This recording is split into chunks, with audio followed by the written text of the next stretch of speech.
Hello and welcome. In today's session, I'm going to help you understand one of the most important tax reforms in India, the Goods and Services Tax, or simply GST. Whether you're a student, a professional, or just someone trying to understand how the tax system works, this video is for you. Let's get started. GST stands for Goods and Services Tax. It is an indirect tax that is levied on the supply of goods and services.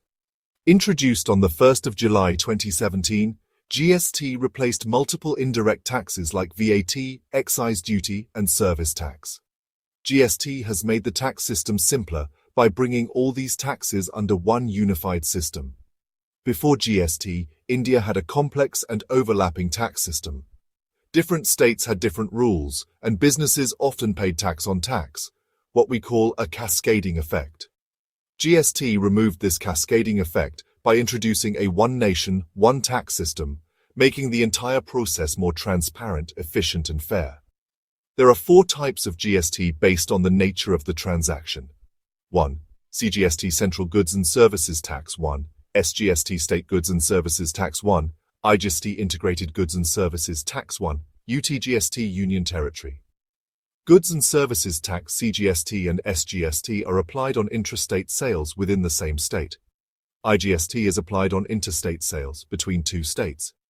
And UTGST is similar to SGST but for union territories. GST works on the principle of value addition. It is collected at every stage of the supply chain, from manufacturer to final consumer, but the tax burden ultimately falls on the end consumer. Businesses can claim input tax credit, ITC, on the tax they pay on purchases. This means they only pay tax on the value they add. This promotes transparency and avoids double taxation. As of 2025, there are 4 primary GST tax slabs. 1. 5%, essential items like packaged food and footwear. 1. 12%, processed food and computers. 1. 18%, services, electronics and household items. 1. 28%, luxury goods and automobiles. Some items like petrol, diesel, alcohol and electricity are still outside the GST system and are taxed separately by state governments. As per the latest norms, businesses with an annual turnover of over Rs 40 lakhs for goods or over Rs 20 lakhs for services must register for GST. These limits are lower in special category states. There's also a composition scheme for small businesses with turnover up to Rs 1.5 crore, allowing them to pay tax at a lower fixed rate. GST has several benefits.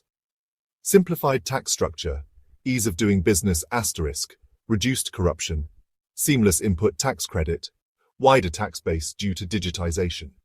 GST returns and compliance are done online via the GST portal, making it more accessible and traceable. Despite the benefits, GST has faced challenges like complex filing for small businesses, classification disputes, and delay in refunds for exporters. The government has been continuously updating the system to make it more user-friendly, with new return formats, e-invoicing, and AI-driven compliance tools being introduced. To sum it up, GST is a transformative tax reform that aims to create a unified and transparent tax system. While there's room for improvement, the journey so far has been a significant leap towards simplifying taxation in India. If you found this video helpful, don't forget to share it with your peers. And stay tuned for more educational content.